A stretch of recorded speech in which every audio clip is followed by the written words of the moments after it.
Good afternoon, everyone. Thanks for joining me in this video. This is Saturday, the 27th day of December, 2025. All right. I woke up this morning to see that the Prime Minister of Israel, Benjamin Netanyahu, have recognized Somaliland. Now, Somali has been in, should I say, crisis, has been in chaos. There has been instability from 1990s, especially when Somaliland declared independence from Somali.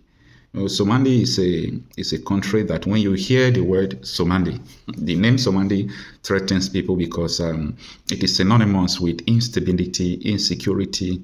And if they tell you that your country will be like Somali, you'll be afraid because it's a country that you never wish to have. Now, quickly, Israel have recognized Somaliland as a country. This country declared independent in 1990s, about 30 years ago. And ever since then, no country recognized them. African Union has been sabotaging them. United Nations have been sabotaging them. I want you to stay with me in this video because I really want to explain some things to you. When you travel to Asia countries, see around that Djibouti, Yemen, they are tribes. Yemen, Djibouti, all those countries, small countries. They are small countries because they find it difficult to live with other tribes. They find it difficult to live with people who don't have the same culture with them, who don't have the same values with them. Now, in Somali, these people needed independence because it was not working for them. So they have their independence. It was a tug of diplomatic war, pressuring some countries to recognize them. And finally, the Israel have recognized them today. This is a very nice thing to me. Now, there is something that I discovered that the African Union is kicking against the recognition of Israel. The recognition of Somaliland by Israel. And I feel so bad about people who find it difficult to allow nations to have their own country. In Africa, we have about only 5 nations. Others are countries, but not nations. That is why Africa is not progressing. I want you to pay attention to this, and after, go and study what I'm saying. Now, there is this progress in when you have a nation. When I mean a nation, it is not a heterogeneous culture like that. Differences might be there, but it's not a heterogeneous, obvious culture. Like these people are totally 50% Muslim, 50% Christians, and the constitution is based on Sharia law, Nigerian law. The constitution is based on different kind of things. When you have such heterogeneous diversity, it is a very dangerous thing. It brings retrogression. Now, let us leave Asia. Let us focus on Europe. I'm telling you why Africa is not progressing. Pay attention. When you get to Europe, you will see that former Roman Empire, France, Italy, Vatican City, San Marino, I've mentioned France, Portugal, Spain. All these people, their language is similar. Okay? If you understand Latin as a language, you will hear French. You understand Italian language, you understand Spanish, like Spain, Portuguese language, you understand it. They are similar. These people are family, but they are just a little bit different. They go in their separate ways. When you guys to Dutch countries, they speak almost the same language, but they are little bit different things about it. They go on their way. Look at Kosovo, all those countries in close to Croatia and the rest. They were in one country, they were fighting war. Nigeria even sent military to there in Europe there through United Nations representative. But at the end, they separated and they have peace. Please stay with me in this video. I'm driving to somewhere. Now, the issue of this Somaliland is very important. It is going to bring peace and not chaos. It is going to bring stability in the region. Somali will do a very big mistake if they continue to fight and pressure these people to stay. Now, all these countries who have not been able to be together in Europe and in Asia, these countries, they are fighting everything possible to make sure that Africa will remain the way they made Africa to be. Now, mind you, before the colonialism and all this imperialism, Africa has been greater than Europe. History has demonstrated that. We have proofs of history, what Africans did even before these people arrived to destroy Africa. Now, they structure Africa the way they want Africa to be. Pay attention. They structured Africa the way they want Africa to be. Now, I want to give you an example of what I'm saying. You see, if you want to cook, moi moi, I don't know what you used to know it, but bean cake, if you grind beans, you use it to cook some cake. So if you put it inside something like this, you see, at the end, it will solidify. It will take the shape of this rubber. Look at it. It will take the shape of this rubber. Then, if you take cellophane, put it inside cellophane and tie it, it will take the shape of that cellophane. Put it in the bottle. At the end, it will take the shape of the bottle. The way Africa is today is the way these, imperialists want it to be. Now, if you try to break away from this bondage, some people will tell you that you don't know what you are saying. But the problem why Africa never progress is because we are one. Yeah. They put us different people in one countries. Now, people will say, no, Africa is supposed to be one country, one this thing. Let me tell you how to do it. Look at European Union. Many countries, they use almost one currency, euro.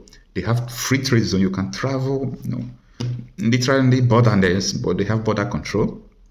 That is the way Africa is supposed to be. I use my country to give you an example. Nigeria have no business becoming one country because we are not nation. Nigeria can never be a nation. So we are just a country, but the country indeed can never progress from generation to generation. It's not a cause.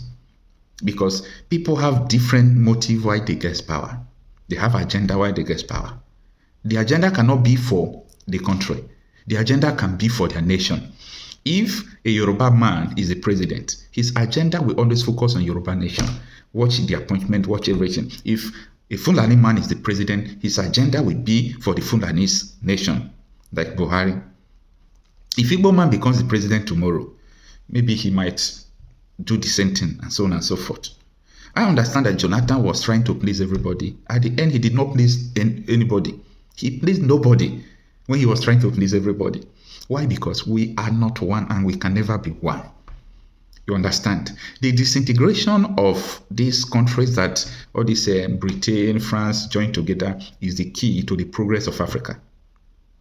Even though we are going to work together, people must be able to allow to exercise their culture, their freedom, everything they want to do. If cultures are different, you have clash of identities. That is where you start hearing that word, bigotry.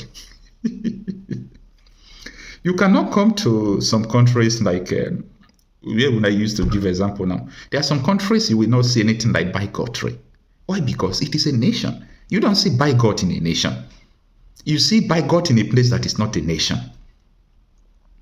When I mean, a bigot, I'm talking about ethnic, things that is opposite. When you are against some ethnic people, you don't like them, you exercise hate, you do this, you do that, and they are not of the same religion, not of the same ideology, not of the same faith, discrimination will be there. So, the last thing I understand about this issue of recognition of Somaliland from Somali is that anybody that wants to have freedom from the amalgamation of all these imperialists is that you must be able to control the politics of your region. For example, if Oduduwa want to break away from Nigeria easily, they must be able to control the politics of their region. People who goes to House of Rep, people who goes to region, people who becomes governor must be loyal to them. It will be very easy. Why? Because they will aid diplomacy and fast forward it to make it happen. You see Somaliland, you see the Spain, is it not Catalonia?